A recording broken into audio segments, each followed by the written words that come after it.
Bienvenue sur DMG TV, les histoires mystiques. Tu es nouveau sur la chaîne, n'oublie pas de t'abonner, de laisser un commentaire, de liker et de partager. Tu veux raconter une histoire, il y a un numéro à l'écran sur le plus 237 655 81 90 17. Envoie ton histoire et on va jouer ici sur Facebook, YouTube et TikTok. On poste plusieurs histoires tous les jours sur YouTube. La chaîne c'est DMG TV à partir de 12h00. Tous les jours, il y a 6 histoires diffusées sur YouTube, DMG TV à 12h00. Ce qu'on fait, c'est pour sensibiliser. Donc, s'il vous plaît, laissez toujours un like, laissez des commentaires. Tous ceux qui envoient les histoires ici viennent forcément lire les commentaires. Si vous avez une question à poser, un conseil à donner à chaque intervenant, faites-le en commentaire. Merci. Donc, on va écouter la première histoire. Bonsoir DMG, bonsoir à tous les abonnés. Bon, aujourd'hui, je viens avec une toute petite histoire. Il s'est passé vers les 5 heures. Moi, j'ai envie de dormir vers les 5 heures. Bon, vu que ma fenêtre est un peu à côté de l'extérieur, donc facilement je peux voir et entendre tout ce qui se passe à l'extérieur. C'est donc là où j'entends, tu vas sortir de ce corps, libère le corps de ma mère, libère le corps de ma mère et tout. Je t'envoie le feu du Saint-Esprit, tu vas libérer le corps de ma mère. Après, la femme en question était en train de dire, on va aller chez David, on va aller chez David, laisse-moi, on va aller chez David. Apparemment, elle a commencé même à les brutaliser.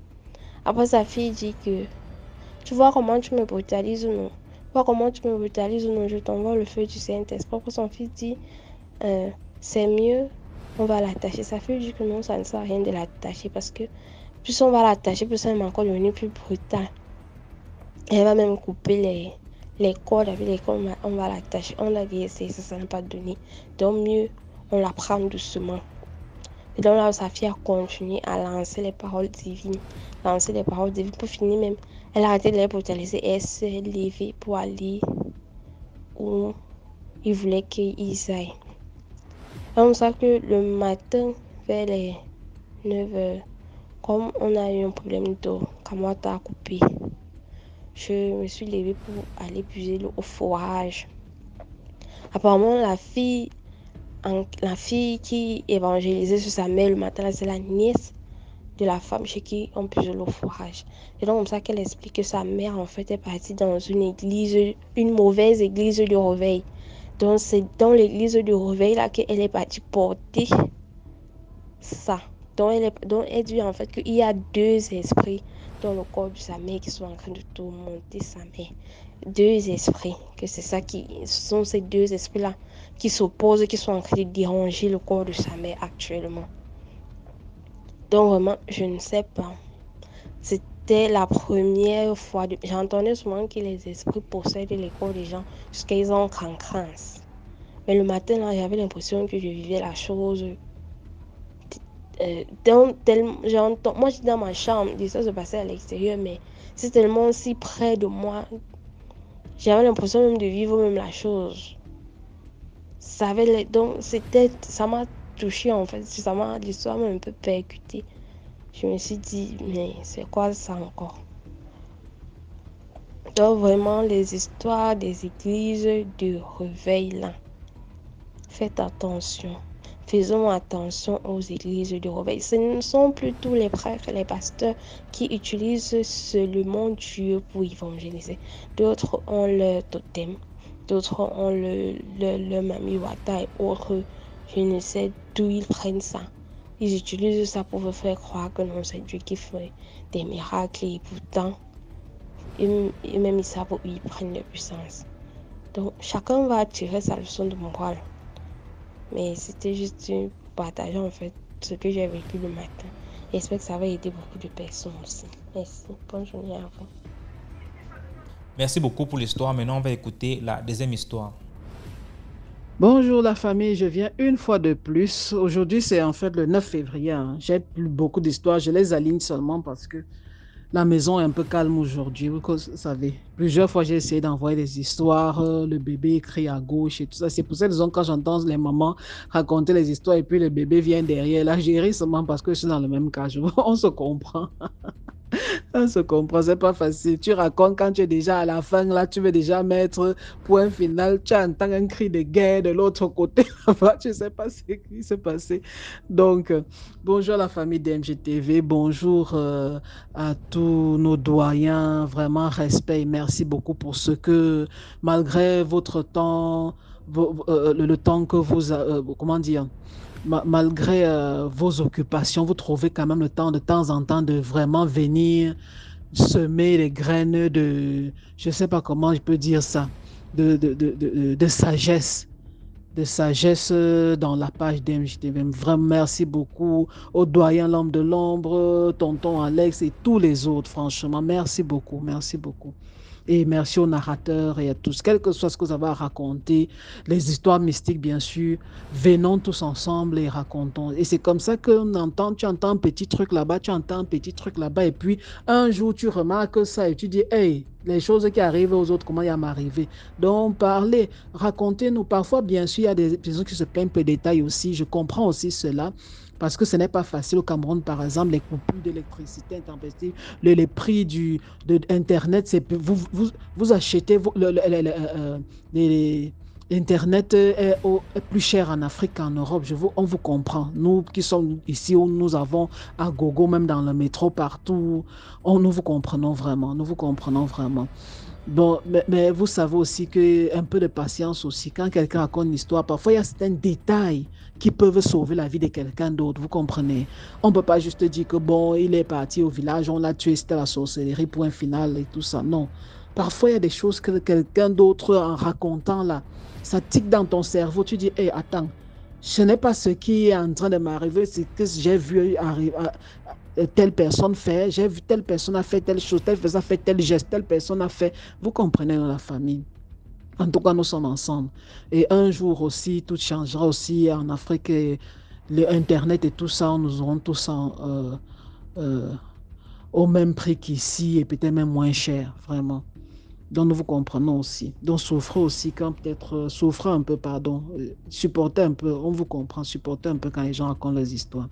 Donc, je vais raconter une courte histoire. C'est toujours ma petite sœur, l'une de mes petites sœurs qui me l'a raconté.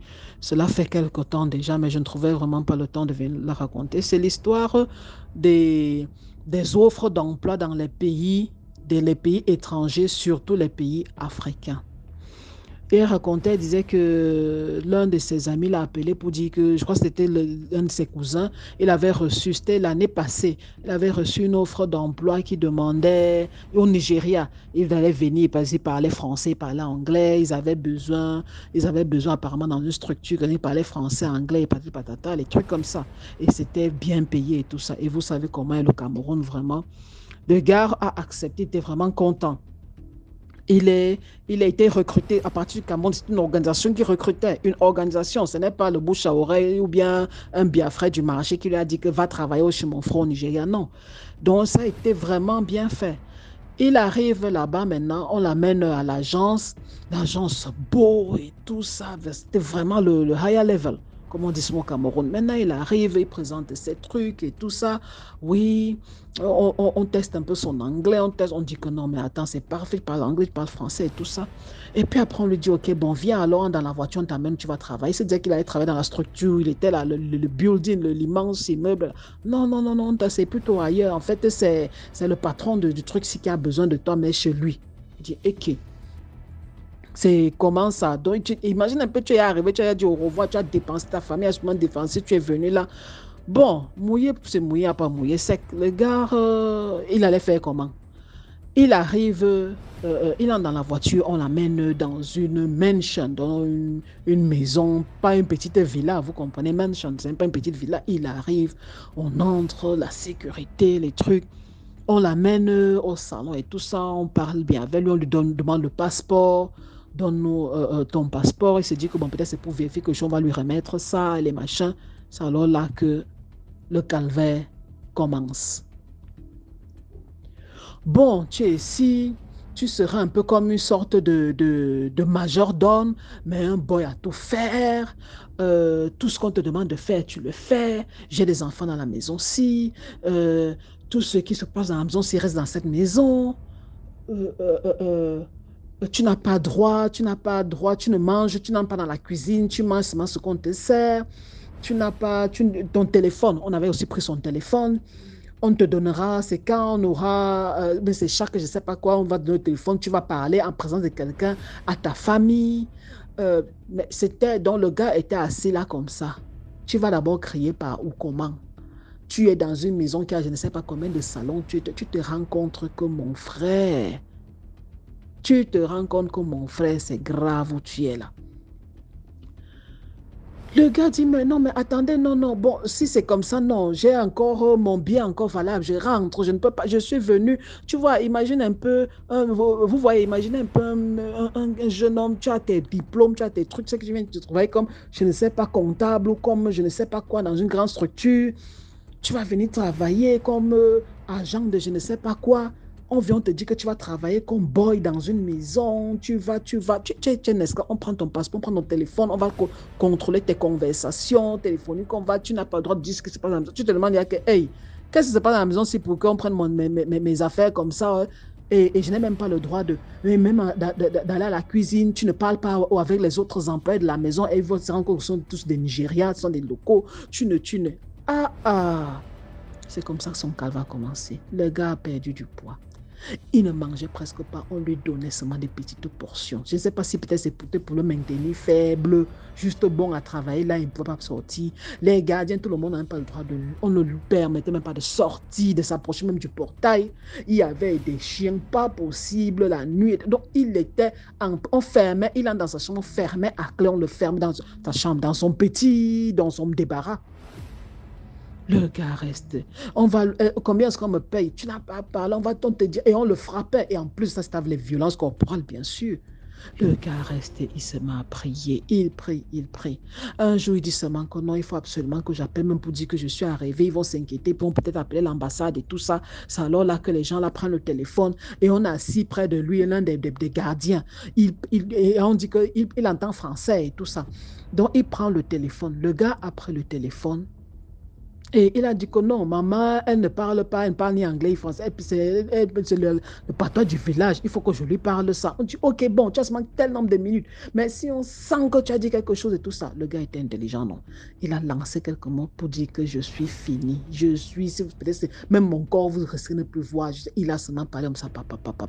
Et puis sa mère, alors, une autre fois, quand on lui donne encore l'occasion, sa mère, quand elle s'était déjà apprêtée. Son ami était près de lui.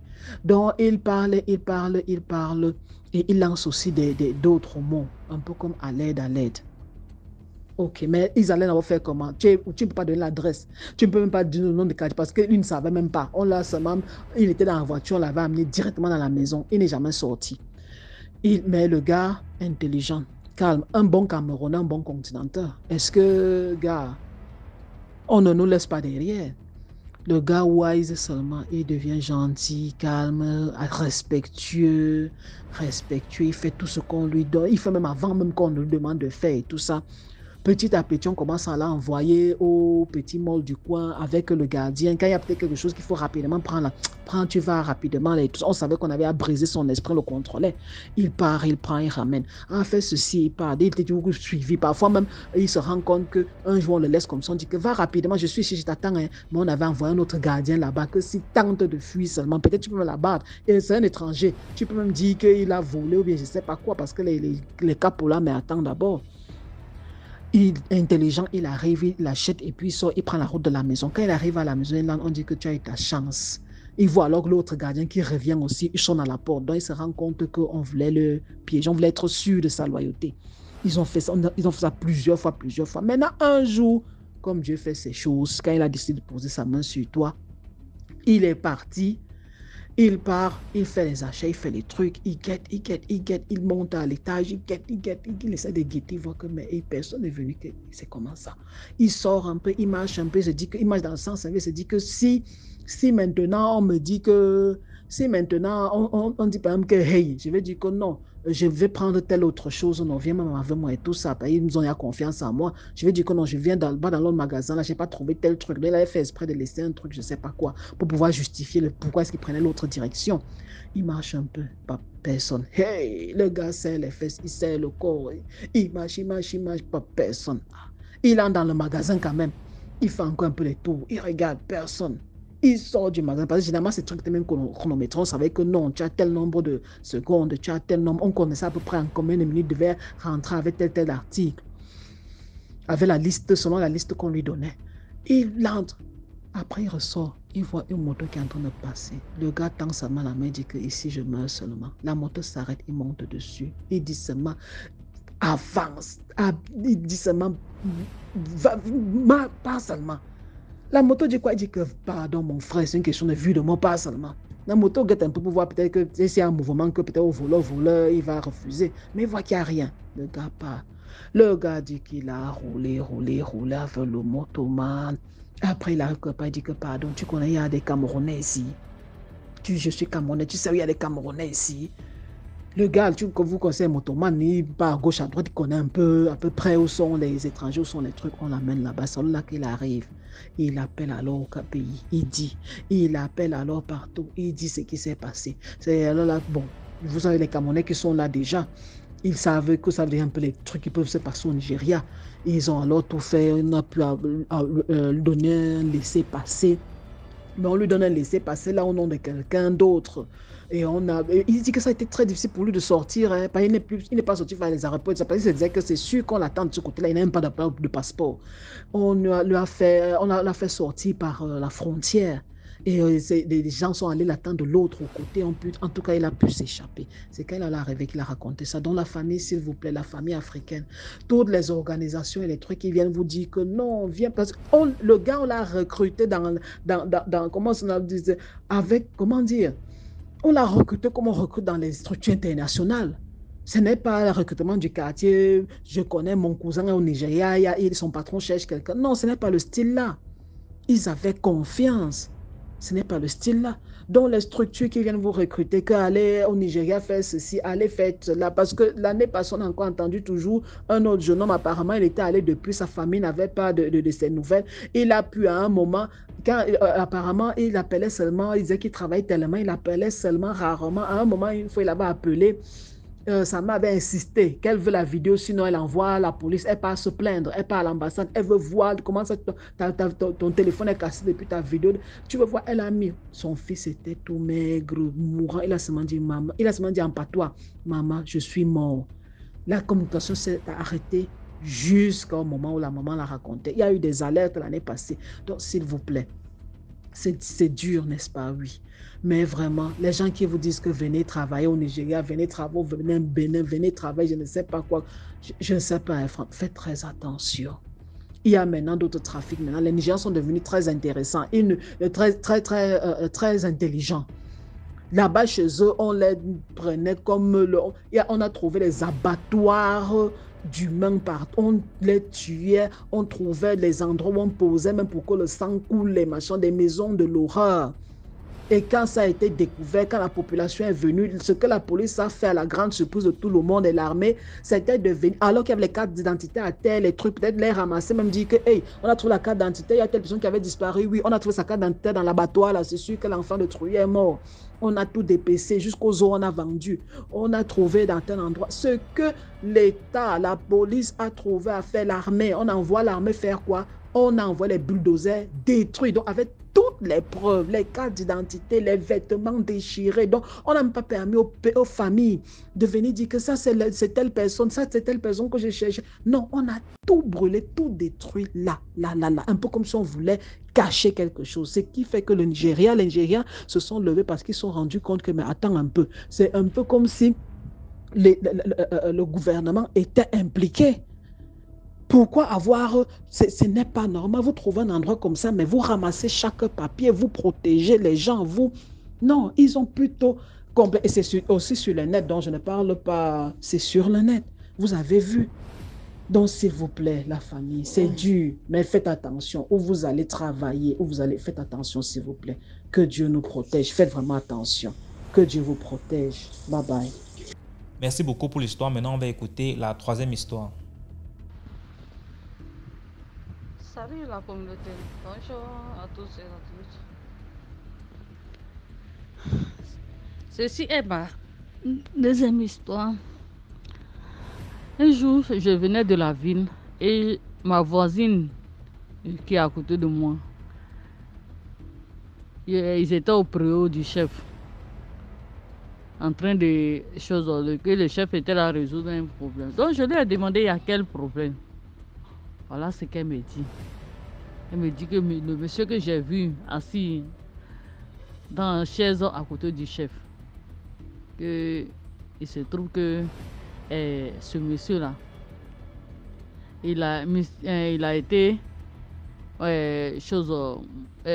découpé mystiquement et mis au frigo pour pouvoir le manger cette année. Et donc, comme il tombe malade là, il allait voir un féticheur. Et le féticheur dit que ce sont les sorciers du secteur qui lui ont fait ça. Donc, quand il est venu là, le féticheur, il est venu avec le féticheur et le féticheur a indiqué ceux qui ont fait ça. Donc, ce sont des enfants même avec quelque chose. Parce que le petit de 5 ans là, il se trouve que c'est son neveu à lui. Donc, c'est son neveu là qui l'a donné en sorcellerie. Donc, quand son neveu là l'a donné en sorcellerie, le féticheur est venu et le féticheur a fait un médicament sur son neveu là. Et le petit là a commencé à citer comment ça s'est passé, comment c'est arrivé. Et imagine la honte dans ce village ce jour-là. Ceux même que tu ne peux pas t'imaginer qui sont dans ce genre de choses. C'est eux, ils ont cité les noms. Il y a une Diallo de la boutique là, sa femme, on appelait Néné. Elle aussi, ils ont cité son nom. Ah, sa fille qui est décédée là, elle l'a donné. C'est elle-même qui a donné l'enfant en sorcellerie. Et ils ont cité, il y avait une vendeuse de galettes, mais nous on battait payer galettes là. Mais ils ont cité son nom aussi. Donc ils ont cité, il y a une vendeuse de riz aussi. Ils ont cité son nom. Le petit là a cité et tous. Et ils ont dit que le monsieur, ils l'ont pas encore mangé. Ils l'ont découpé, il est au frigo d'abord. Il y a frigo mystique aussi. Hein. Ce jour-là même, j'ai appris tout ça. Là. Il y a frigo mystique aussi. Ils l'ont découpé, sa viande au frigo. Donc, ils s'apprêtaient à le manger en fin d'année. Et on dit rester en prière à secondaire. Donc, le monsieur là, quand le féticheur a dit que ils t'ont découpé en sorcellerie. Donc, il a pris le féticheur, il est venu. Donc, le monsieur est allé voir le chef du village pour les convoquer. Pour dire que ils n'ont qu'à restituer chaque partie de son corps à sa place. Et la honte, on les a appelés publiquement comme ça, devant les gens, les humilier devant les gens. Non, ma voisine, elle est venue, elle m'a dit tout ça là. Elle a dit, donc c'est une histoire comme ça. J'imagine que la boutique même, qui est mon favori, et puis je m'avais payé tout là-bas là. On dit, c'est la boutique là même là. Donc la dame là, la femme Pelou là, elle est venue dans le village nouvellement. Comment elle a eu? Elle aussi, elle a expliqué publiquement. Elle est venue nouvellement dans le village. Quand elle a quitté en Guinée. Quand elle a quitté en Guinée nouvellement là, elle est venue dans le village là. Donc, ils l'ont invitée. À chaque fois, elle partait les assister. Genre, tu es venu quelque part, tu n'es pas resté à l'écart, tu participes à tout. Donc, dans cette participation-là, ils l'ont invitée à une chose. Elle est partie à une cérémonie de funérailles aussi. Donc, cérémonie de funérailles. Après les travaux, ils l'ont donné un plat de riz bien rempli avec sauce feuille et puis avec beaucoup de viande en bas. Donc, elle est venue là. Et tous ont mangé. Sauce feuille, viande là. Tous ceux qui ont mangé ont eu la sorcellerie là quand même. Sauf celle qui n'a pas mangé là. Et celle qui n'a pas mangé là, c'est elles qui ont donné en sorcellerie. Donc, elle a expliqué ça comme ça. Donc, c'est autour du petit là. Un enfant de 5 ans qui était à l'école. Un enfant de 5 ans, quand tu le regardes là, tu as dit il est bête. Et c'est lui qui a donné son nom comme ça. Et ça faisait pitié d'elle. Donc, quand ça arrivait, elle a fini. Quand ils ont convoqué la frère devant le chef pour dire que chacun, ce qu'ils ont pris là, ils n'ont qu'à venir restituer à sa place. Et il dit, le chef, je ne sais pas comment l'affaire a fini. En tout cas, elle ne m'a même pas dit de suite. Mais en tout cas, on les a humiliés publiquement comme ça. Donc, Ce qui veut dire même là, il faut faire attention aux enfants. Les enfants qui sont en bas de notre pied. Les enfants, même là, tu dis, ah, tu t'imagines pas ce genre de choses. Les petits comme ça, là, on leur donne facilement la sorcellerie, surtout dans les villages. Et que Dieu nous garde seulement. C'était ma petite contribution. Ah, la moralité ici, c'est en tout cas, il faut faire attention. Parce que actuellement, là, les vieilles personnes donnent la sorcellerie aux enfants. Puisque c'est des êtres innocents. Bon, en tout cas, c'est ce que moi je pense en fait. Moi-même, j'allais vous demander même là. Il y a une dame qui parle souvent des camps de prière à Abidjan. Camps de prière à Abidjan là. Vraiment, si elle pouvait m'indiquer même choses, 7 camps de prière là même là, moi ça allait me plaire. Vraiment, ça allait prier pour moi aussi. Bon, bonne soirée à vous. Merci beaucoup pour l'histoire. Maintenant, on va écouter la 4e histoire. Bonjour la famille DMG, bonjour à toute l'équipe et aux auditeurs et auditrices de la chaîne. DMG, je tiens encore à vous dire merci par rapport à cette initiative que vous avez placée. Merci pour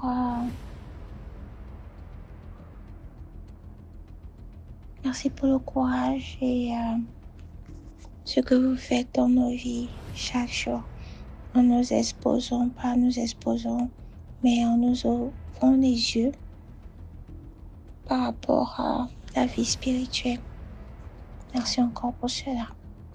Sur moi, je viens pour raconter une petite histoire, mon petit vécu. Et c'est lorsque j'avais, je dirais, 11 ans, 12 ans. Je suis d'origine de l'Afrique centrale, le Gabon, peut-être précise. Et je dirais en 2003, 2004, je ne sais plus trop. Mais je pense que j'avais entre 11 ans et 12 ans. Anyway, je vais éviter d'épargner les détails.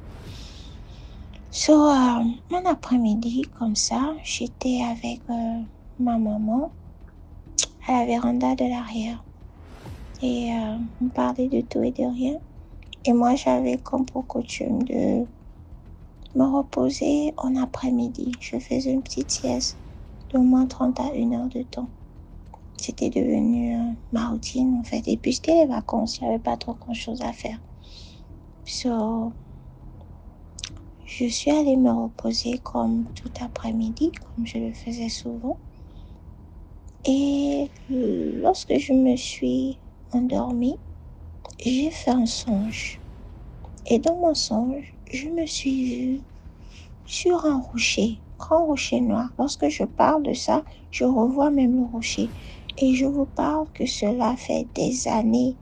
Parce qu'en ce temps, je pense que j'avais, comme je disais, entre 11 ans et 12 ans. Et je me vois sur un grand rocher noir faisant face à la mer, l'océan. Et de là sort, je vois un grand homme.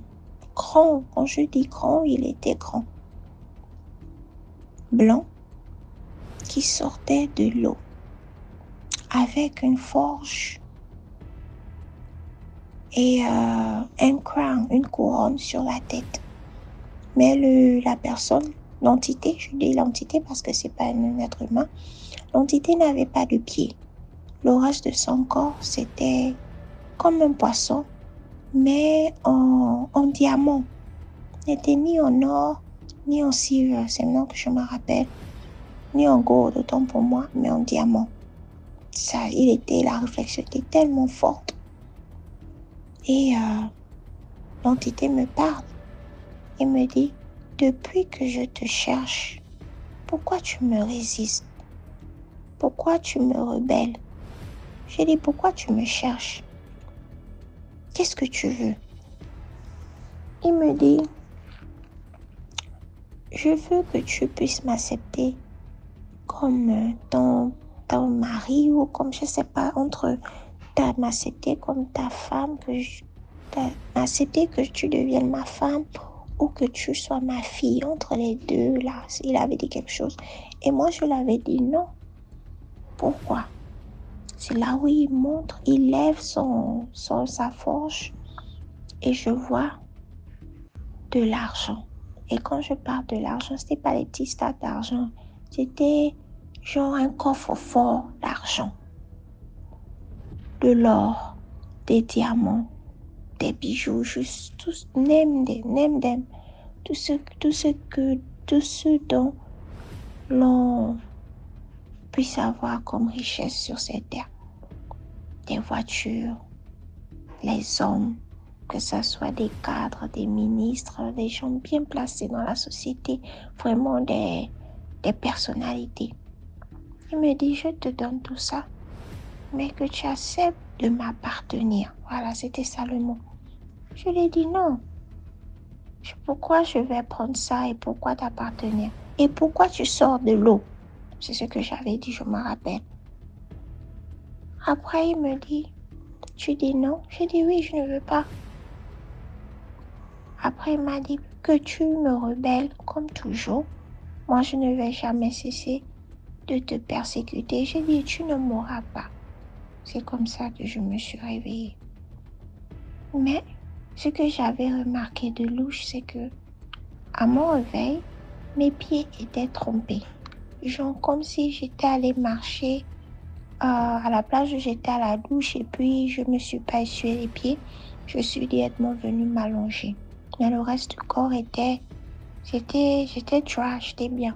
Mais les pieds étaient seulement les pieds qui étaient mouillés. Et je me rappelle que dans le rêve, j'étais sur un rocher.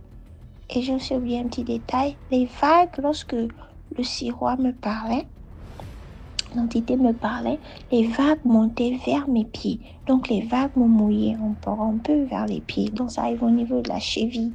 Mais je ne suis pas allée dans l'eau. J'étais juste sur le rocher. Et après, je me suis réveillée. C'est comme ça, je regarde mes pieds, j'ai freak out. J'ai dit, merde, qu'est-ce qui s'est passé? Et là, comme je disais, j'étais encore très petite. Je me lève, je panique. Je regarde si, par exemple, quelqu'un n'est pas venu me verser de l'eau, je sais pas trop quoi. Je regarde si j'ai pas uriné sur le lit, parce que, attends, mais quand même, comment ce sont rien que mes pieds qui sont mouillés? Et du coup, je sors, je retourne, je vais à la véranda de l'arrière où j'avais laissé ma mère. Elle était là, elle racontait, et puis elle m'a regardé d'un air comme si elle sentait que j'étais angoissée. Elle m'a dit, qu'est-ce qu'il y a? Ça va.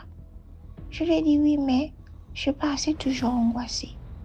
Du coup, je n'ai pas partagé ce que j'ai eu comme expérience dans mon rêve. Je suis restée calme et j'ai oublié un détail. Moi, j'étais de nature très renfermée. Donc, je ne parlais pas trop et j'étais beaucoup calme. Donc, pour vraiment savoir ce qui n'allait pas avec moi, il fallait vraiment faire un travail assez extra. Donc, essayer de s'approcher à moi, me prendre par les sentiments. Et puis, si ça me pique, je peux m'ouvrir et dire ce qui ne va pas. Et c'était mal parce que je traversais beaucoup de choses dont ma mère n'avait vraiment pas idée. C'est aussi comme ça, après quelques temps, j'étais dans la voiture avec ma mère. Je pense qu'on venait de l'église. On est allé voir un membre de la famille quelque part en ville. Et la pensée du rêve me revient. On était déjà presque à la maison. Je lui dis, maman, j'avais fait un rêve à cela quelques jours. Et dans le rêve, j'avais vu un être qui me parlait. Et l'aide me disait de l'accepter et qui devait m'offrir certaines choses. Mais je n'avais pas détaillé à ma mère que c'était un être qui sortait des eaux et ceci, cela. Non, j'avais juste dit ça comme ça au bref, juste pour écouter ce qu'elle allait me dire. Et c'est comme ça qu'elle avait pensé que c'était un ange. Parce que pour elle, elle dit non, les anges nous protègent et tout, qu'on doit toujours prier. Mais c'est un truc que j'avais aimé avec elle parce qu'elle nous a toujours guidés vers la prière. Et c'est comme ça que j'ai laissé. J'ai dit ok. Elle m'a expliqué, elle m'a dit sûrement c'est un ange et tout, donc ça te protège. Mais j'ai pas trop dit grand-chose, je suis restée calme. Quelques années plus tard, ou quelques temps plus tard, je dirais, j'observais encore que je faisais des rêves où j'étais attaquée. Je me battais toujours dans les rêves et je voyais toujours de l'eau. C'était toujours quelque part dans les rivières, la mer. Je voyais toujours des choses, des marins, des esprits marins. Et je voyais des hommes, des sirois qui même avaient des dreadlocks, hein, parce que je me rappelle, j'avais fait un rêve où je marchais, je sais pas, dans une rive, dans un swamp et une entité est sortie des eaux comme ça. Quand je parle, je revois même ça. Il est sorti des eaux grands avec des dreadlocks très longs. Et il m'a regardé des nerfs genre, tu es là. Et après, je regardais l'entité. J'ai pris peur dans le rêve, je me suis réveillée. J'ai dit, merde, mais ça c'est quoi ça? Je ne comprenais rien. Je dis, mais qu'est-ce qui m'arrive?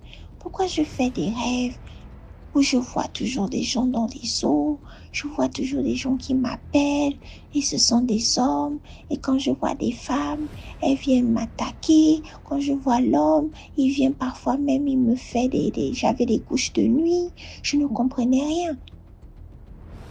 Et c'est comme ça que j'ai commencé à faire un peu de digging, d'investigation dans moi, ma vie personnelle. Je commençais à poser des questions, essayer de savoir ce qui n'allait pas parce que je me rendais compte que à chaque fois que je faisais ce genre de rêves, il y avait toujours des choses bizarres qui suivaient après. Soit je tombe malade, ou soit je suis dans un problème qui n'a ni tête ni queue. Et mon nom était toujours dans la famille, comme moi j'étais l'oiseau noir de la famille. Donc j'étais toujours dans des choses bizarres, mais donc consciemment je ne me mettais pas. Mais c'est comme si j'étais toujours au mauvais endroit, au mauvais moment, avec des mauvaises personnes. Donc ce qui me causait que j'étais toujours dans des problèmes. Et l'école, ça n'allait vraiment pas. Le semestre là, je travaille bien. Le deuxième semestre, je travaille bien. Le troisième semestre, je messed up big time. Et quand je dis je messed up, si le premier semestre, j'ai eu un 11 de moyenne ou un 12, le dernier semestre, je vais avoir peut-être un 7. Un 7 de moyenne, du genre comme si je n'étais jamais en classe, je n'avais jamais suivi le cours, du genre un truc comme ça, quoi, ça, je ne comprenais rien. Et ma mère ne comprenait pas aussi ce qui n'allait pas. Et pourtant, je ne faisais pas des choses bizarres, juste que j'étais toujours dans des endroits bizarres, ce qui n'avait pas de sens. Et ça m'a vraiment embêté, ça m'a perturbé. Après, il fut un temps, on a voyagé, nous sommes venus ici, aux États-Unis. Et les rêves continuaient toujours. Ça m'embêtait tellement, mais dans les rêves, je me voyais toujours vainqueur parce que je me battais dans les rêves. Et lorsque je me réveillais, je ressentais mon corps comme si j'avais des courbatures. J'avais des courbatures. Parfois même, je me réveille, je suis carrément malade. Parce que dans le rêve, je me suis battue ou je sais pas et tout ça. Donc, c'était ça. Voilà comment, quelques années plus tard, je dirais en 2013, je fais la rencontre d'une femme de Dieu, une prophétesse. Et elle me regarde, elle m'avait regardé, elle m'avait dit, est-ce que tu sais qu'il y a quelque chose qui te suit? J'ai dit, c'est quoi? Qu'est-ce que tu vois? Je dis, parle. Qu'est-ce que tu vois? Elle me dit, non, on va prier dessus, mais c'est comme si ça a à faire avec ta famille du côté de ta mère. J'ai dit, ok, c'est quoi? Elle me dit, on va prier pour que l'Esprit Saint révèle plus. J'ai dit, ok, il n'y a pas de souci. Et moi, j'aime entendre ce genre de choses-là. Quand j'entends la prière, les jeûnes, les choses comme ça, moi, je suis involve, je me donne à fond. Parce que moi, je savais ce que je vivais. Ce n'était pas la joie. Ce n'était pas du tout la joie. Que ça soit côté relation, que ça soit côté finance, ma santé, c'était un chaos qui n'avait pas de sens. Ça n'allait pas. Et du coup, j'ai commencé à m'attacher à la maman en question.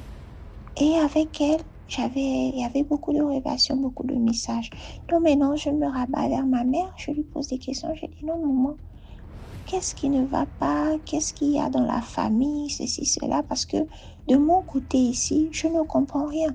Je suis plutôt une belle jeune fille, ça va, j'ai un travail, l'école, ça va et tout, mais pourquoi je n'arrive pas à me stabiliser?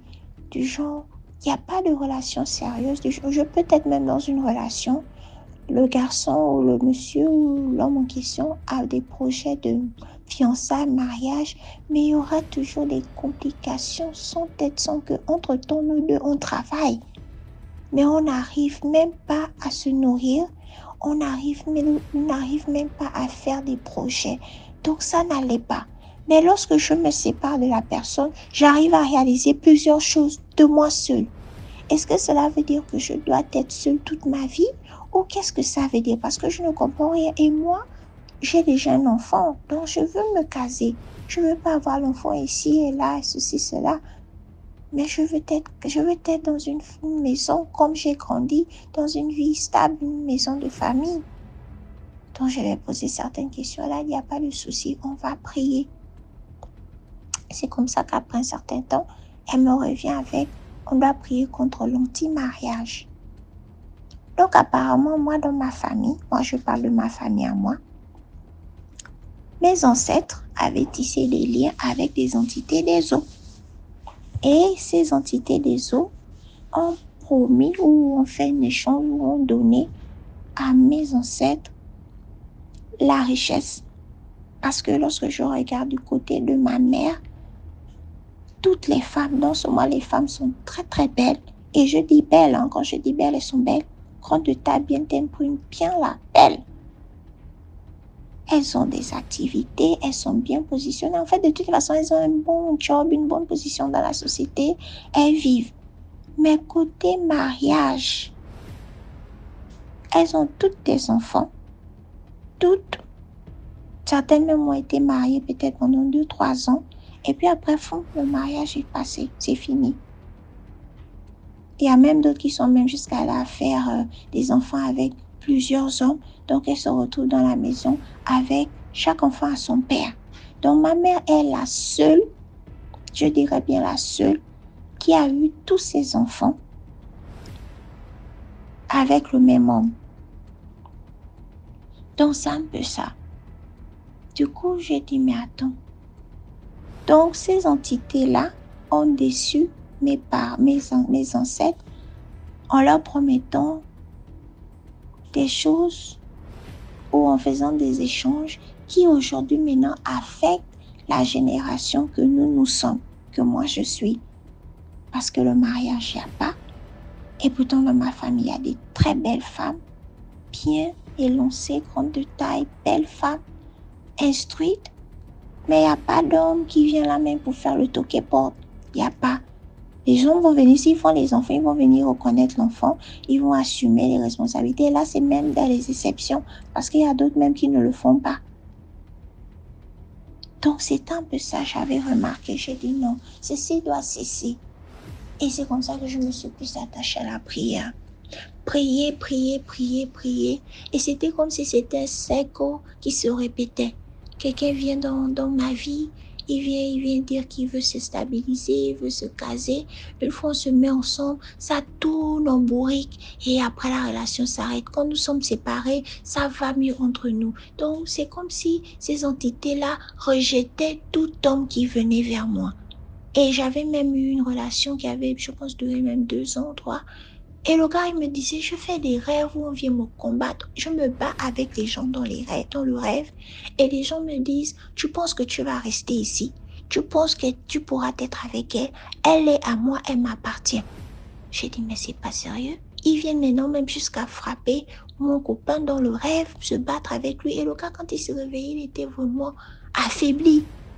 Et Dieu merci, moi j'ai toujours eu le genre de garçon baraqué et tout, donc ça va. Il arrivait quand même à leur bastonner dans les rêves, mais à la fin, soit il tombe malade, soit il y a quelque chose qui se passait dans sa vie.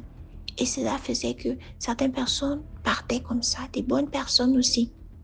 Et moi, ça m'affectait. Ça m'a vraiment affecté, je ne comprenais rien. J'ai dit, mais qu'est-ce qui ne va pas? J'ai fast forward, j'ai continué dans la prière, j'ai continué avec les jeûnes. Et au finish, il y a eu des révélations. Et ça avait été déclaré, dit qu'il y avait des hôtels, comme je disais précédemment, il y avait des hôtels qui avaient été construits sur nos vies, à travers nos ancêtres, ou peut-être même à travers ma grand-mère, ou je sais pas, je veux dire les ancêtres, qui aujourd'hui nous affectent. Mais je remercie Dieu pour le salut, parce que moi j'ai connu Dieu.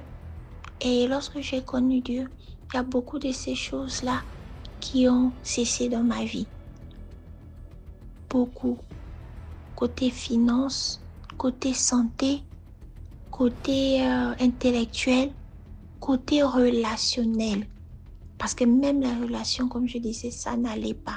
Je peux connaître quelqu'un au moins pendant 5 ans. 5 bonnes années, on cherche à se mettre ensemble. C'est comme si on se battait contre vents et marées. Mais aujourd'hui, Dieu a fait grâce. Aujourd'hui, Dieu a fait grâce. Et je le remercie pour tout ça, pour tout ce qu'il a fait dans ma vie, dans la vie de ma famille. Ce n'est que le début. En fait, je raconte cette histoire pour dire que nos familles africaines, nos ancêtres ont fait des erreurs dont ils ont pensé que cela devait nous aider.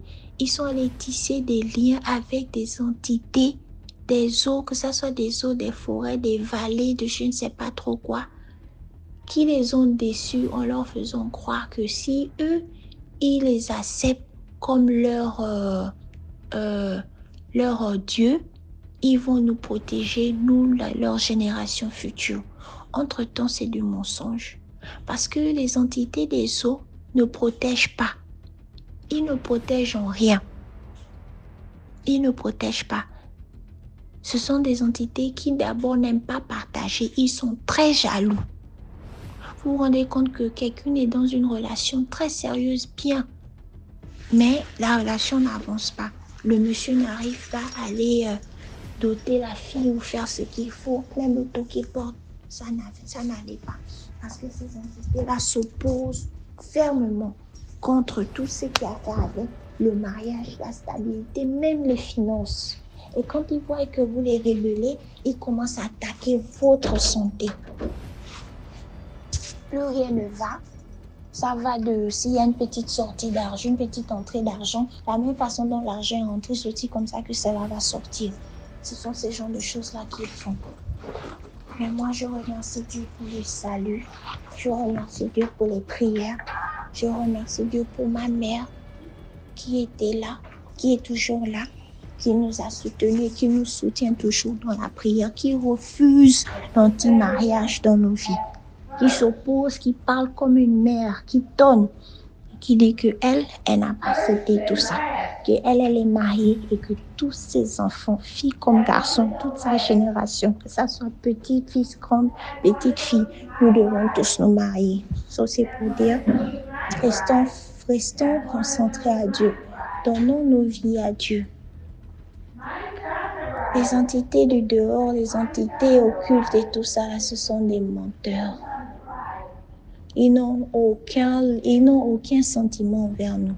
À la fin, même, c'est pour nous détruire parce qu'ils ont été habitués à certains rituels. Ce sont les hôtels de famille. Ils ont été habitués à... On vous donne la richesse et en retour, nous, on vous prend par exemple le mariage ou on vous prend l'enfantement. Vous allez voir dans une famille, toutes les filles sont belles, les hommes sont bien, mais ils n'enfantent pas. Et ils sont là dans des relations au moins plus de 5 ans, plus de 10 ans. Il n'y a pas d'enfants. Tout ça là, ce sont les hôtels de famille. Et c'est par les hôtels. L'hôtel se brise par l'hôtel. Et la meilleure hôtel qu'on ait dans nos vies, c'est l'hôtel de Dieu. On brise ça par les prières, par les dons, par les prières et par des jeûnes. Donc moi, je remercie Dieu que j'ai connu le Seigneur, que je suis attachée vraiment et j'ai découvert encore plus de mysteries dans le monde spirituel. Aujourd'hui, quand ces choses-là veulent même me passer par la tête ou je fais des rêves bizarres, je prends autorité, je parle parce que je sais que je suis en Jésus-Christ. Donc c'est un peu ça mon histoire. J'espère qu'elle n'était pas longue, mais que vous tirez une leçon de cela. Et Donnons nos vies à Dieu. Prions toujours, chaque jour, chaque minute pour nos familles, pour nos générations. Et que Dieu nous bénisse et que Dieu bénisse DMG TV.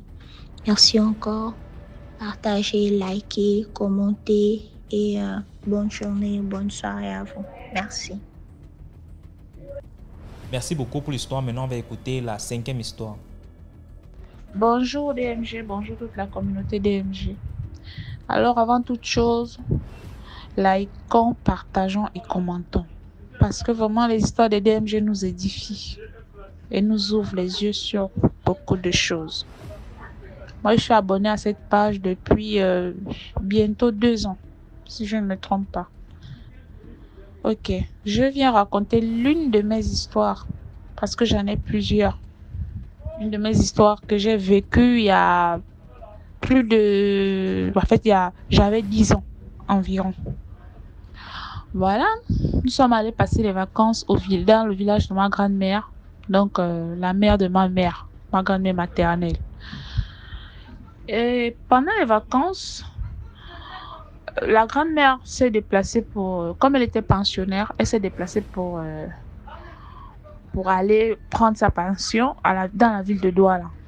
Puisque le village n'était pas loin de la ville de Douala. Nous étions à 1 heure à peu près. Donc, elle est partie. Et avant de partir du village, elle a fait la cuisine. Du genre, elle a fait une grande marmite de feuilles de manioc. Vous voyez les feuilles de manioc qu'on prépare avec le sel, l'arachide, le poisson fumé et tout ça là.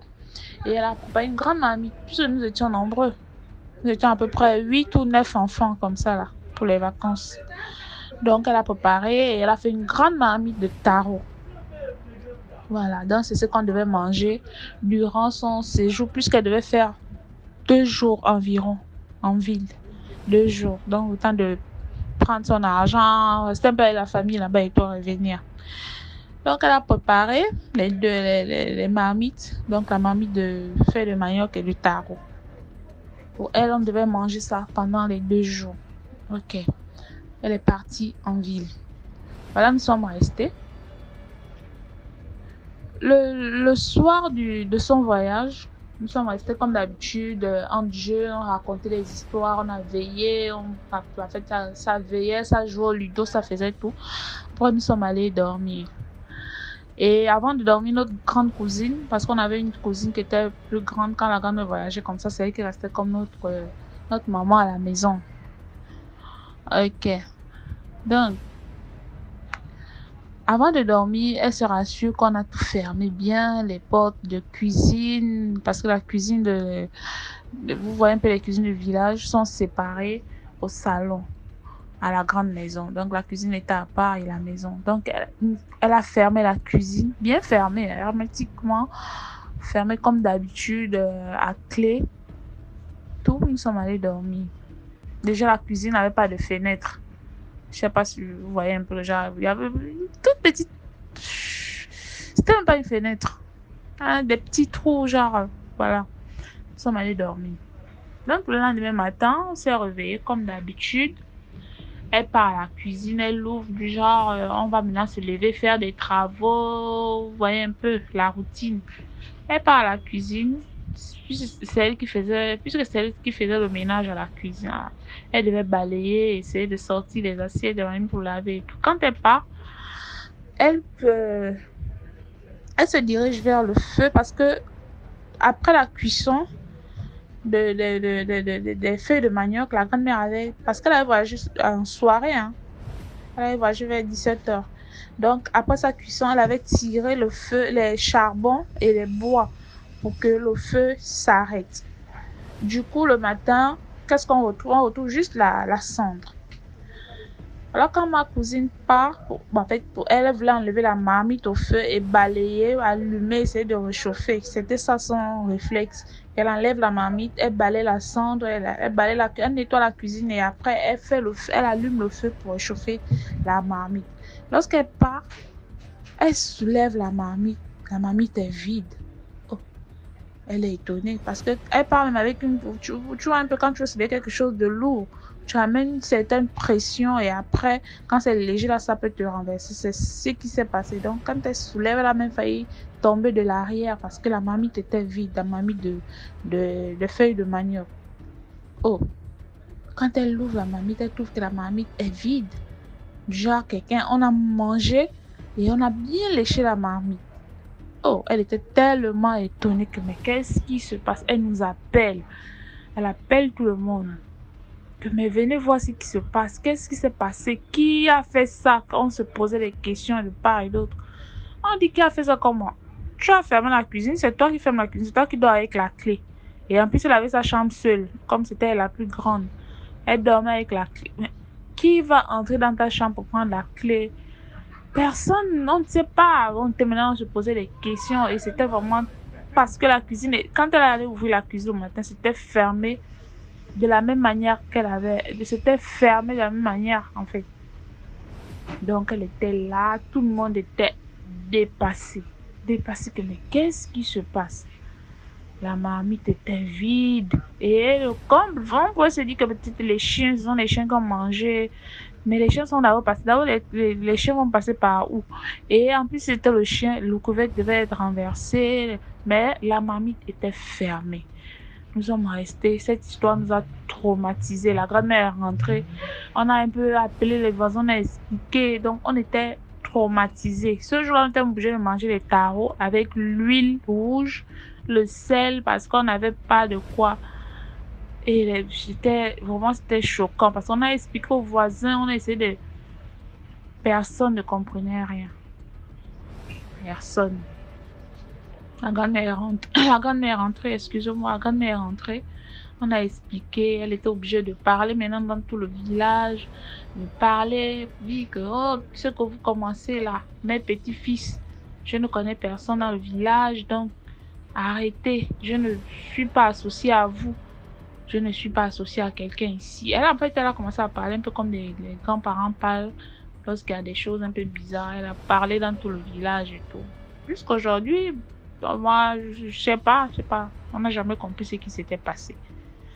Bon, je vais m'arrêter là. Il y a plein d'autres histoires que je vais me raconter. Beaucoup d'autres histoires. Là, c'était ma toute première fois. Et voilà. Excusez-moi si j'ai été un peu longue. Hein. Une petite histoire, mais un peu longue. En tout cas, à la prochaine DMG. Merci. Merci beaucoup pour l'histoire. Maintenant, on va écouter la 6e histoire. Bonsoir DMG. Bonsoir DMG TV. Je suis venu pour raconter une histoire qui se passe à l'heure actuelle. C'est l'histoire d'une famille, quoi. C'est d'une famille de 2 enfants.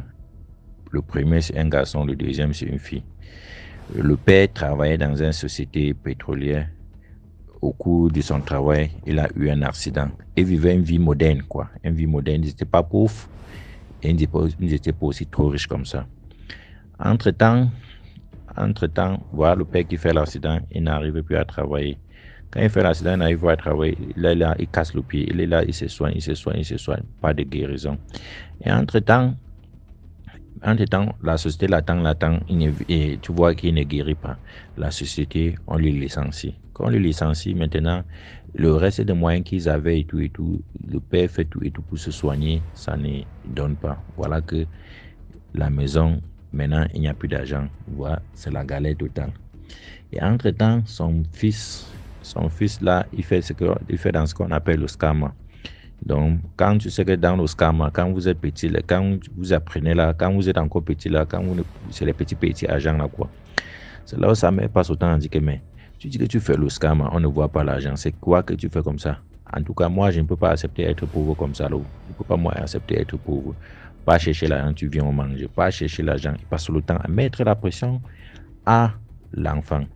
C'est là où l'enfant, comme il a aussi ses amis, il sort, il se met avec ses amis, il cherche, n'est-ce pas, on l'amène chez un marabout. Maintenant, il arrive chez le marabout. Le marabout, il dit que bon, il y a 2 conditions. La première condition, c'est que il y a 2 conditions et tu vas choisir parmi les 2 conditions. Il dit que tu as une bonne étoile. Donc, il y a 2 conditions qui te données. Tu vas choisir un. ou tu couches avec ta mère ou tu sacrifies quelqu'un. Il dit que tu choisis quelqu'un, il dit que ne choisis rien. Le marabout dit que donc, d'accord, il n'y a pas de problème. Je vais te donner quelques temps, il faut aller réfléchir. Mais soit si, comme tu es déjà arrivé, si tu as déjà vu, on ne fait pas demi-tour. Si tu fais demi-tour, tu deviens fou. Le petit rentre à la maison, étant découragé, il ne sait plus quoi faire. Il est triste. C'est là où sa mère l'appelle. Mon fils, comment ça se passe? Il dit que mais la mère, voilà que je suis allé, on m'a dit, ou de coucher avec toi, ou tuer quelqu'un. La mère dit, ah, si c'est ça, si c'est l'autre là, c'est pour ça qu'il te fait réfléchir. Il dit que oui, mais ça ne dérange pas. Je veux coucher avec toi, n'est-ce pas? Que si je couche avec toi, l'agent va venir, il dit que oui, mais il ne te dérange pas. Je veux coucher avec toi. C'est l'enfant qui dit que mais. Voilà que l'enfant réfléchit, il rentre chez le marabout, il dit que bon, je veux coucher avec ma mère. Le marabout lui dit maintenant, la condition c'est que ta mère ne peut pas faire d'enfant avec toi. Donc, et la condition aussi, tu vas faire l'amour, tu ne serais pas protégé avec ta mère. C'est full contact que tu vas faire avec ta mère. Tu ne dois pas être protégé. Le fils dit que d'accord, il n'y a pas de problème. Il part, il continue, il commence. S'il couche avec sa mère, beaucoup d'argent, le blanc va payer beaucoup d'argent. C'est là où, maintenant, le petit, maintenant, comme son père à la maison, il couche avec sa mère, il ne reste plus à la maison. Il reste maintenant ailleurs. Il donne seulement là à sa mère. Et si la rentrée est finie, si la reste petit, sa mère va l'appeler, il va venir, il va coucher avec sa mère, beaucoup d'argent, il va encore prendre beaucoup d'argent, c'est comme ça qu'il va partir. Et entre-temps, il portait les grossesses. Sa mère tombe de temps en temps enceinte. Sa mère tombe de temps en temps enceinte. Il enlève la grossesse, il tombe de temps en temps enceinte, il enlève la grossesse. Et tu sais, et la mère prenait tout cet argent comme ça pour faire quoi?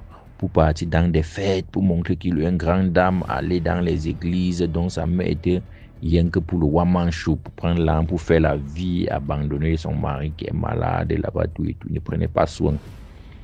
Prenez pas soin. Voilà le parti le plus intéressant maintenant. Voilà maintenant qu'il y a une grossesse actuellement, comme je vous parlais là. La mère est enceinte. Et on a tout fait pour enlever la grossesse. La grossesse ne sort pas. On a tout fait. Et le docteur dit que le seul moyen, si on veut trop forcer la grossesse là, la mère va que mourir. Et maintenant, du côté du fils, si le fils laisse sa mère accoucher cet enfant, il devient fou. Donc là où il est, il ne sait pas quoi faire. Il va enlever, on ne sait même plus quoi faire. Le petit est dépassé. C'est pour ça qu'il donne l'histoire, si on peut le dire. Parce que vraiment, là où il est coincé. Donc, c'était mon petite histoire là-bas de MGTV. Partagez et likez. C'est très important pour édifier. Le scammer, ce n'est pas l'affaire des enfants. Hein. Voilà, c'est tout pour aujourd'hui. J'espère que vous avez apprécié le programme d'aujourd'hui. On se prend demain pour 6 autres histoires mystiques. Ciao, ciao. Partagez, likez.